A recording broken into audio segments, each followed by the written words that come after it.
Hey guys, I wanted to run through some setup information on the H6 used mainly for podcasting. This is a new version of this video that I did about a year ago. Didn't go into full detail on actually plugging in mics, setting levels, getting headphones plugged in, things like that. So I'm going to do a little more in-depth here. I'm not going to cover every single feature, mainly going to run through things that you need to double check before doing podcast recordings, because that's obviously what our focus is going to be. If you've opened the box for your H6, you see almost everything that's here on the table.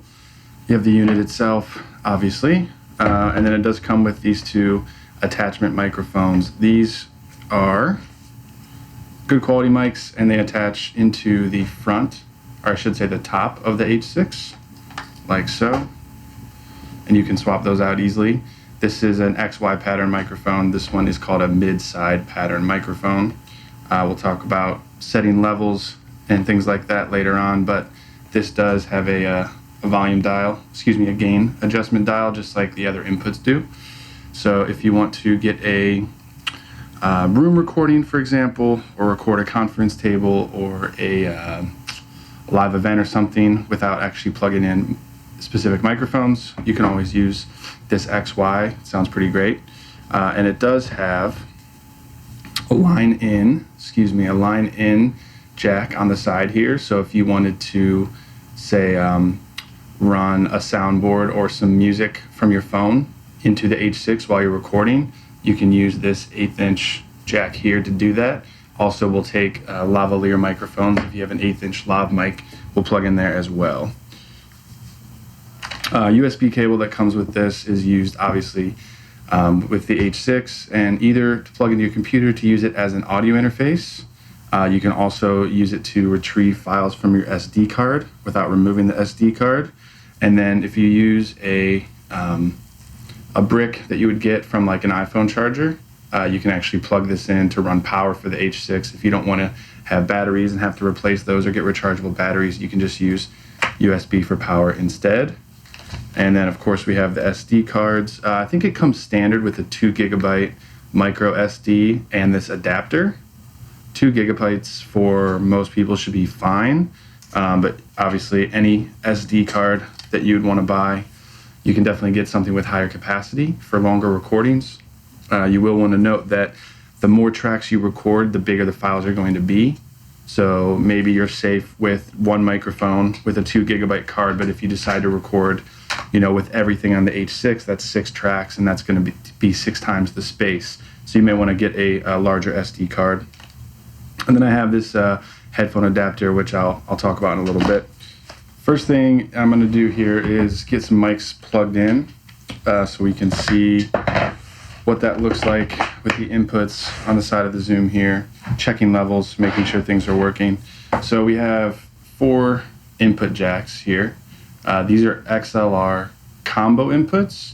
So you can see it looks like a normal microphone jack and XLR jack, but it also fits a 1/4" plug right in the center here. So you can do either a line in with like a 1/4" cable or just a standard microphone. If you have a guitar or something, you can plug that in here as well. And there's 2 on this side, 2 on this side.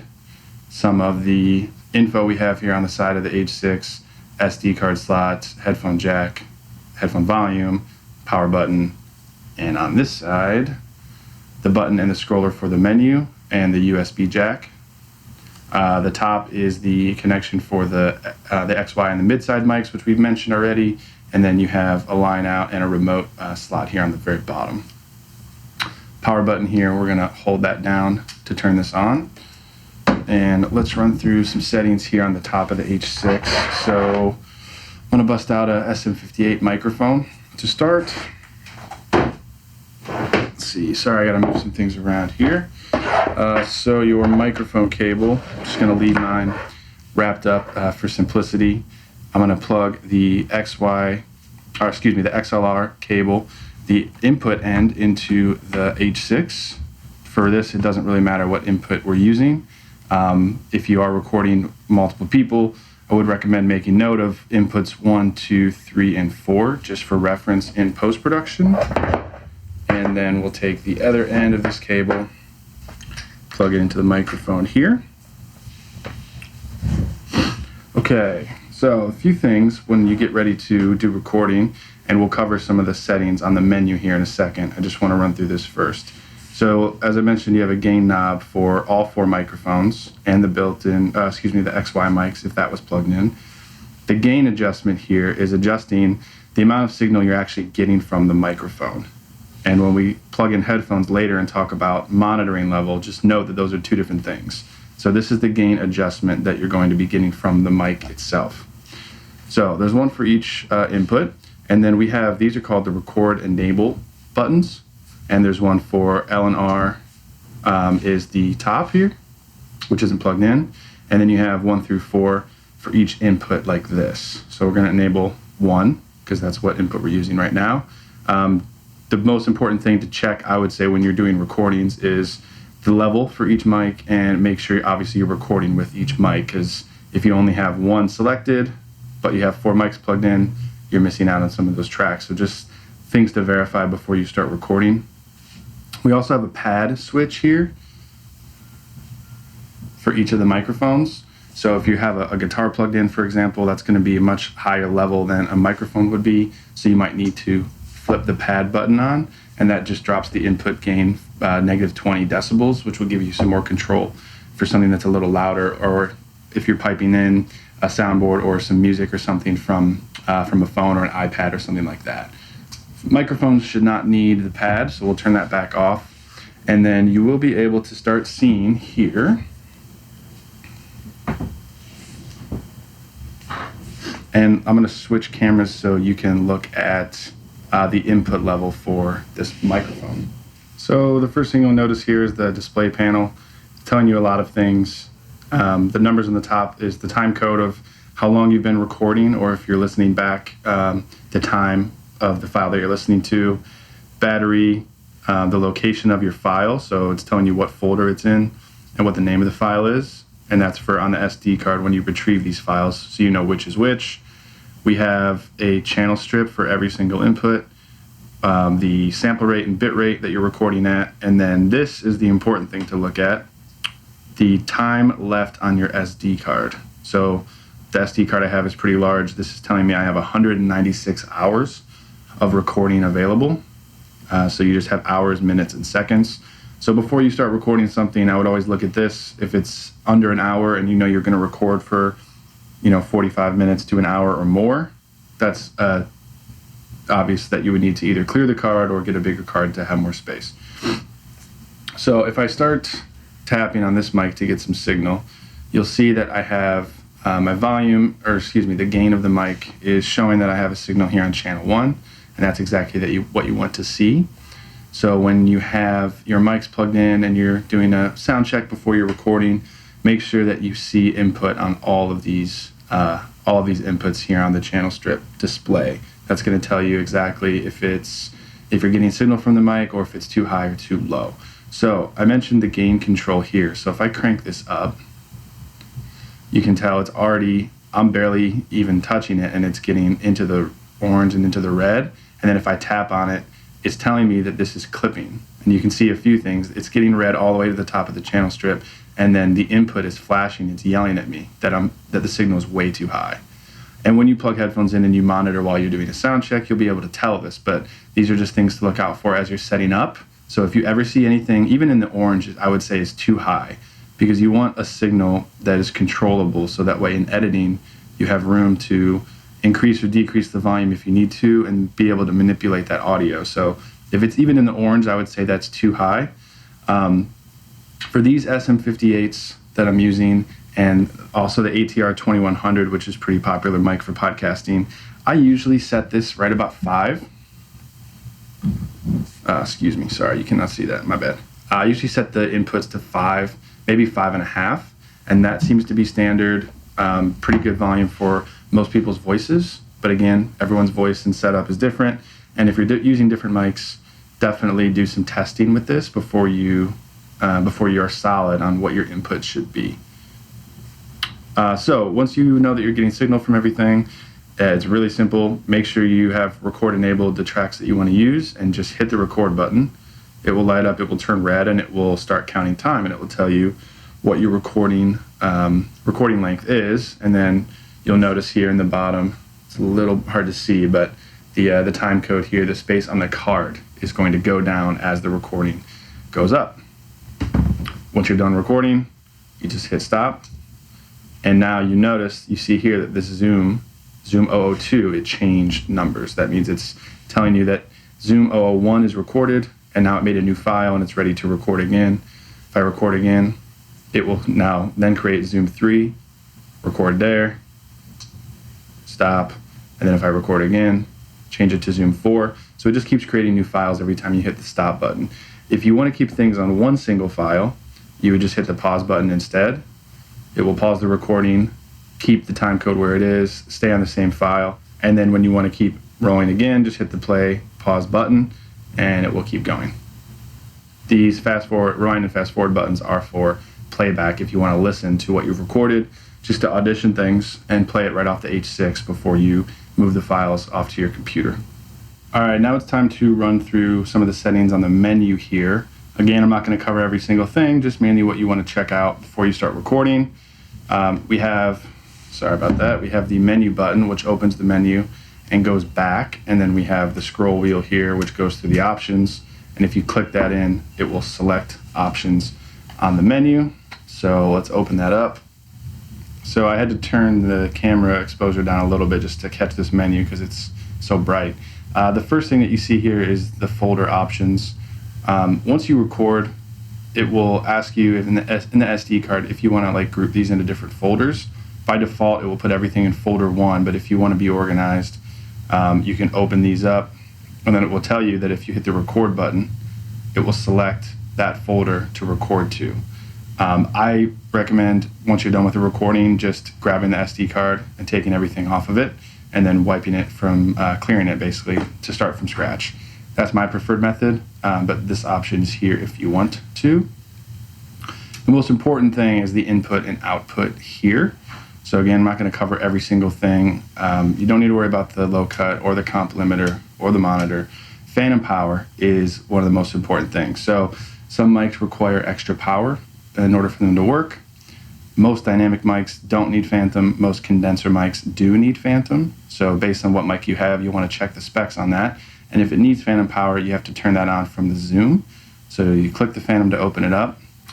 Set the voltage. Now, almost all regular mics are going to be plus 48 volts, and you can change this. Some lavalier mics might be 12, but again, most regular mics that have an XLR connection are going to be 48, so keep it there.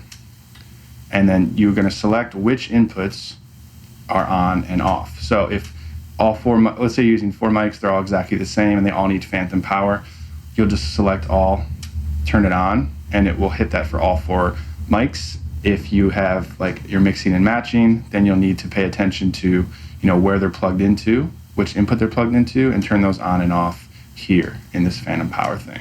So if you plug your mic in and, you've turned up the gain knob and everything, and you're not getting any signal, chances are you have a microphone that is either not working or it most likely has phantom power and needs to be turned on in order to get signal from it. Plug-in power is if you have a lavalier mic plugged into the XY connection that goes on the top of the H6. That is a different kind of phantom power. That's the 12 volt that I mentioned. That needs to be turned on for a 1/8" lav mic going into the XY pickup. Monitor mixer. This is something that you might want to check out. So if you have, let's see, I'm going to open this, and it opens up the, it opens up the control surface that you see on the home screen of the H6. So if you have headphones, let's say you're splitting headphones between 4 or 5 people as you're recording so everybody can hear themselves. When you have an adapter that is not a headphone amplifier, it will gradually reduce the signal. So if you take one signal and you split it 5 ways, that signal is now a little bit lower. So what happens is a lot of times it's a little too quiet. So if you have 5 people on headphones, some people might want it louder, some people might want it softer. Also, this is good if you have 4 people with totally different voices. Maybe somebody is really, really loud and you have a solid gain level for them, but in the headphones, they're kind of overpowering everybody. This is a spot where we can turn down the volume level of individual tracks. So at the top here, it's going to tell me what option I have selected. So this is track left pan, And then if I scroll, it'll tell me track left level, and then track right pan, right level, track 1, pan and level, and that goes the same for all 6 of these options. So if you want to adjust the volume of what you're hearing on track 1, you would push into select, and you can raise or lower the volume here all the way up to 12 dB if you need to for track 1 level. Hit enter when you're done, and you can scroll through and do the same for track 2, 3, and 4. This is not the recording level. So like I said, gain and volume are different things. This is the level that you're hearing things at. So always when you are doing the sound check and setting levels for the mics, pay attention to the gain and make sure those are solid. And this is off of monitoring for when you're listening back to the headphones. Just want to make that clear. You don't want to crank up the gain if somebody's too quiet, because then you'll start clipping and you'll have a distorted track. So you can, and that will save your settings. So every time you come in, if we've set that to 12, it's going to remember that right here. So if you want to set everything to 12 just for a louder signal, by all means, that makes it easier to set and forget. View meter, you should need line out level. If you're going to take a line out of this, which we said was on the bottom here, you need to adjust that, and this is where you'll do it here in the input and output menu. A lot of this stuff you shouldn't have to change. So recording format, it's telling you that it's going to default to 44.1K and 16-bit.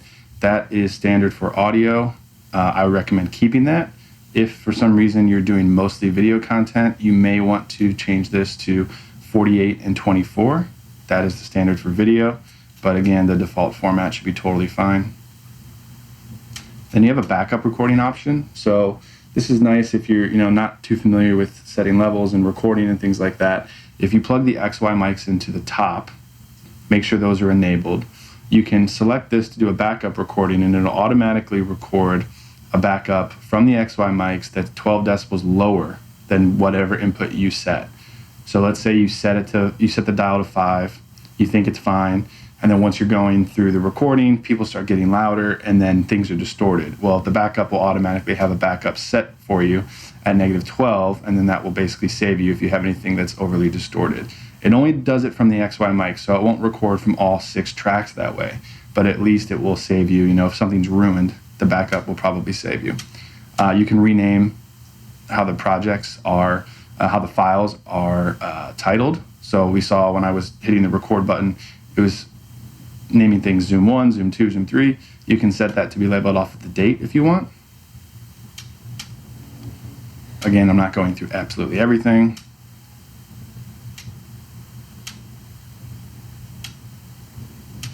The next most important thing that I would say is the SD card here. So as I mentioned, I recommend taking all the files off of the SD card once you record, getting them on your computer so that they're safe and backed up, and then formatting this card. It will clear everything on the card.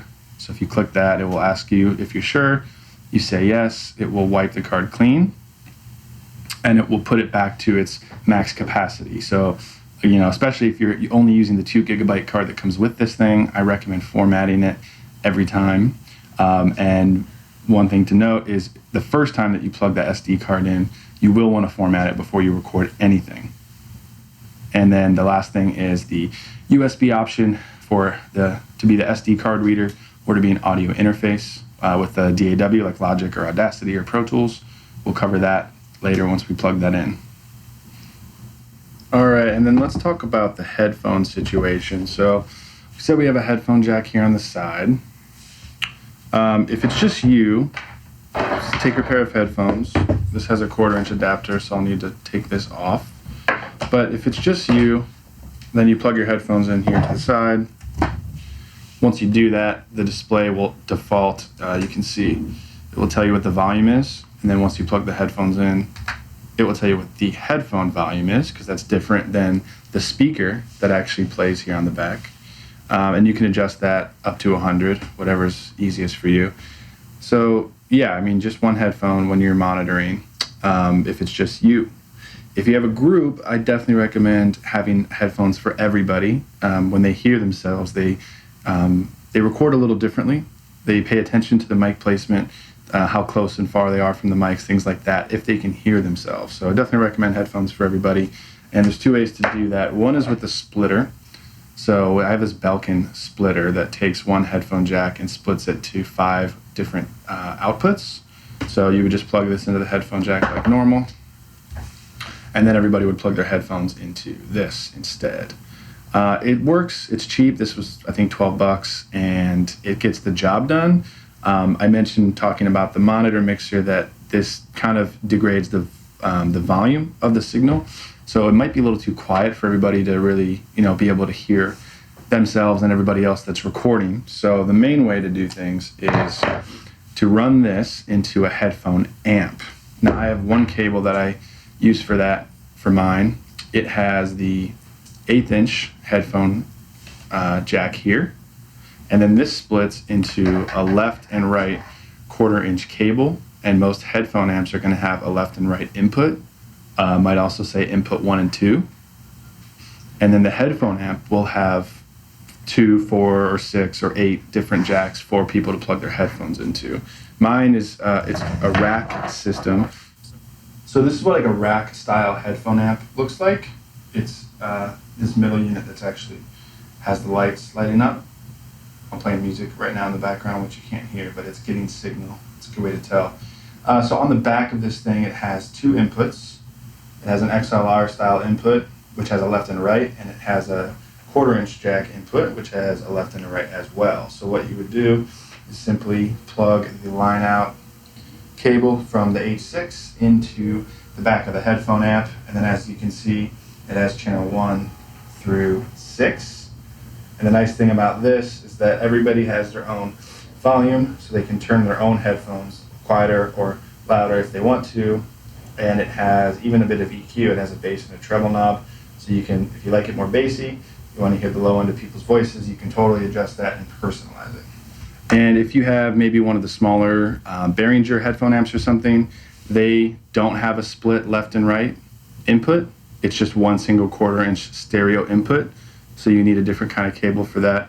I will make sure to link all the links to all of these items on Amazon, so you guys can just click that and order whatever you need to order. But essentially, it'll be the same cable, 1/8" on one end, but it will have a single 1/4" jack with 2 rings on the other end. All right, so before we wrap up, I guess technically I didn't show exactly where the SD card slot is. So this just pries open, and the SD card is in there. Push in once to take it out. Put on your computer, shove it back in, and then format it. And before we wrap things up, let's do the last part, which is going to be the USB connection. So just take this cable that you have, and the smaller end will plug into the jack here on the side of the H6, and the other end is going to go into your computer. And then once you have this plugged into your computer, we're going to go back to the menu and go down to the USB menu here, which we have shown up. Select, and then you have the 2 options. So you can open the card reader, and that will just make the H6 show up on your computer like it's a flash drive or something, and you can look at all the files on there. Or the main reason you would want to use it is as an audio interface, so you would select that. Then it's going to ask you stereo mix or multi-track. So a stereo mix, no matter how many inputs you have recording, it's going to sum all of those down to a stereo mix, so just one left and right. And then if you want to actually record individual files, so up to 6 at a time, definitely hit multi-track. And then it's going to ask you if you want to use battery power or not. So if it's USB, it's plugged into your Mac or your PC, it's already getting power from that, so you can select that option. And then it will show you here like your channel strip like it normally would, and it will show you the inputs. It'll show you volume levels once you start recording and have the mics plugged in. But you notice a lot of the other parts of the display are gone because that's going to be handled on your DAW. So let's switch over to the computer screen. So here I have just a blank Logic Pro session open and ready to roll. Now this is going to look slightly different based on whatever DAW you're using, but in general, most of the names and the settings and things are going to be pretty uniform. At least selecting your audio device and things like that. So in my Logic Pro menu, I'll hit Preferences, go to my Audio Preferences, and if I click my input and output device here, I should see the option for the H6, which I will hit. Now, it will let you, a DAW will let you choose different input and output devices if you want. If you were to do that, you want to pay attention to where your headphones are going to be plugged into. So if your output device is selected as the H6, then your headphones are actually going to be plugged into the headphone jack on the H6, and it's going to feed that audio back out to you. If for some reason you had headphones plugged into the Mac instead of the H6, then you would want to change this to built-in output, or if you have a different DAW or whatever, just make sure you have that selected the right way. So we'll apply, it will activate the H6, and then you can make as many tracks as you want. Let's make 6. Let's shrink these a little bit so you can see them all. And then you're going to have the input selection for all of these tracks. So the tricky thing to notice here, I'm going to click my input drop down. The L and R, so the XY mics that you would plug into the top of the Zoom, those actually take input 1 and 2. So you want to note that, say you have a mic plugged into input 1 on the Zoom, that's actually input 3. And that lines up with how the record enable buttons show up from left to right on the Zoom. L and R are first, so that's track 1 and 2. And then mic 1 is track 3, mic 2 is track 4, etc., etc. So just be aware when you have those plugged in. If you want to record all 6, I would just run through these and select input 1, 2, 3, 4, 5, and 6, and you're free to label these, change the title of the track so that you know if you want to put people's names as the name of the track, or you want to put mic 1, mic 2, whatever it's going to be.